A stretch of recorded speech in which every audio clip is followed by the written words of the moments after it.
میں نے کی دعوت کی دھوم میں مچاؤں، عطا ایسا کر حوصلہ یا الہی۔ ایک صحابی کو دو شخص مقدمے کے طور پر انہیں ملزم بنا کر دربار رسالت میں لے کر آئے اور آ کر یہ مقدمہ پیش کیا کہ یا رسول اللہ صلی اللہ تعالی علیہ وسلم، انہوں نے ہمارا اونٹ چوری کیا ہے اور اونٹ بھی ساتھ لے کر آئے تھے۔ میرے آقا علیہ الصلوۃ والسلام نے اس سے پہلے کہ کوئی ڈیسیشن لیتے اس صحابی سے فرمایا، حدیث پاک کا خلاصہ عرض کر رہا ہوں، کہ کیا تم اپنی صفائی میں کچھ کہنا چاہتے ہو؟ تو صحابی رضی اللہ تعالیٰ عنہ کیا کہتے ہیں؟ کہتے ہیں یا رسول اللہ صلی اللہ تعالیٰ علیہ وسلم، میری بابت کوئی فیصلہ کرنے سے پہلے ذرا اس اونٹ سے پوچھ لیجئے کہ تیرا مالک کون ہے۔ اب یہ بظاہر تو ایک جملہ انہوں نے کہا، لیکن اگر غور کریں، میں یہاں تھوڑا سا اس واقعے کو روکوں گا، یہ صحابی کا عقیدہ کیا ہے؟ یہ صحابی یہ جانتے تھے کہ میں اس نبی کے دربار میں ہوں جو مکے کے اطراف میں نکلتے تو شجر اور حجر جنہیں سلام کیا کرتے ہیں۔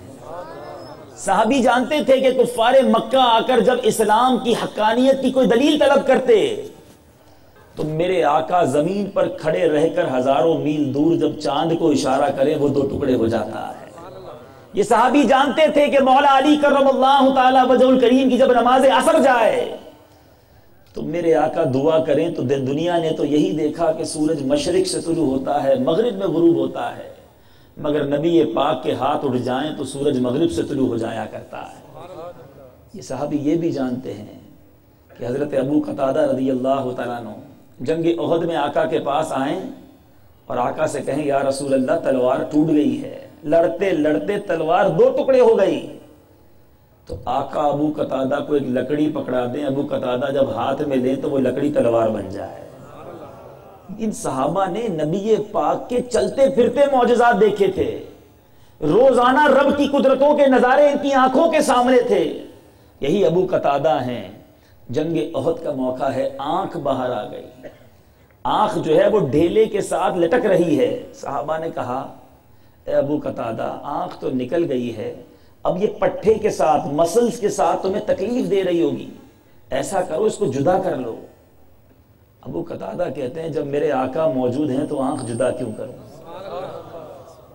اب صحابہ کرام کا عقیدہ دیکھیں، آنکھ باہر آ گئی تو کسی ہاسپٹل میں جاتے، کسی ایمرجنسی وارڈ کی طرف جناب رجوع کرتے، مگر جاتے کہاں ہیں؟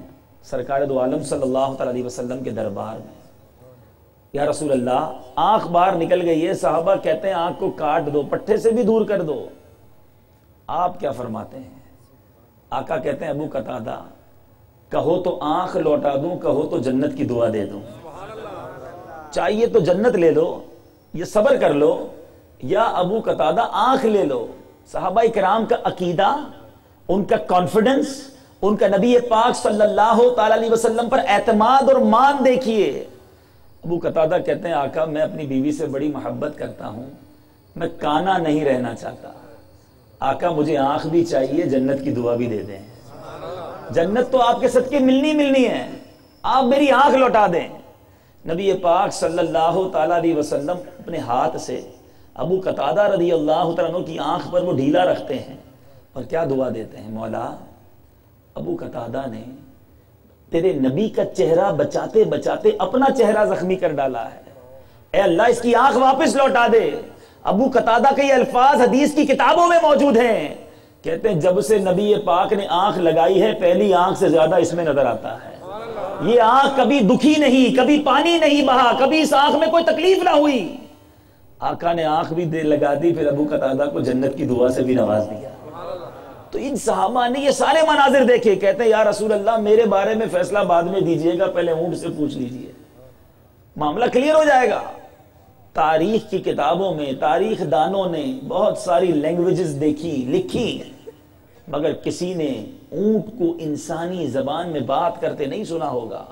محمد عربی صلی اللہ تعالی علیہ وسلم کی زبان سے پھول جھڑنے لگے، الفاظ کچھ یوں ترتیب پائے کہ اے اونٹ بتا تیرا مالک کون ہے، اللہ اللہ، سرکار دو عالم صلی اللہ علیہ وسلم کی زبان سے حکم نکلا تھا. کون سی زبان؟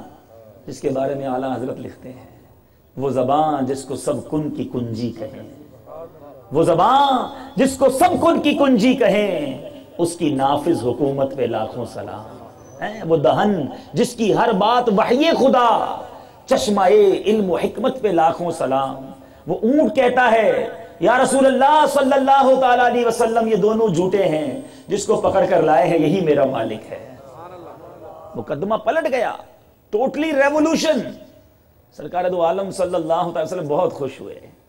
اب غور طلب بات ہے، اپنے صحابی سے کیا فرماتے ہیں؟ اے میرے امتی، بتا تو صحیح ایسا کون سا نیک عمل کرتا ہے جس کے سبب اتنی بڑی ذلت و رسوائی سے بچ گیا کہ پہلے چور کے ہاتھ کاٹے جاتے تھے، جہاں جاتا چور پہچانا جاتا ہاتھ ہی نہیں ہوتے، سمجھ آ جاتی کہ چوری کی ہے، ساری زندگی ذلت میں گزرتی. آقا فرماتے کون سا ایسا کام کرتے ہو کہ اتنی بڑی ذلت و رسوائی سے بچ گئے؟ اللہ اللہ. اب یہ غور طلب بات ہے. معجزہ تو نبی نے دکھایا، پوچھتے صحابی سے تم کون سا کام کرتے ہو؟ خود بھیک دیں اور خود کہیں منگتا کا بھلا ہو. کرم خود کیا ہے، اونٹ کو قوت گویائی میرے آقا نے دی ہے اللہ کے کرم سے، اور کہتے تم کون سا کام کرتے ہو؟ یہ بڑوں کی بات ہوتی ہے.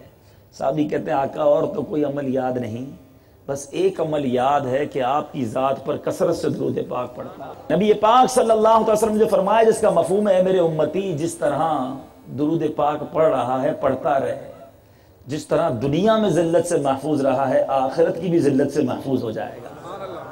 میں نے کی دعوت کی دھوم میں مچاؤں، عطا ایسا کر حوصلہ یا الہی.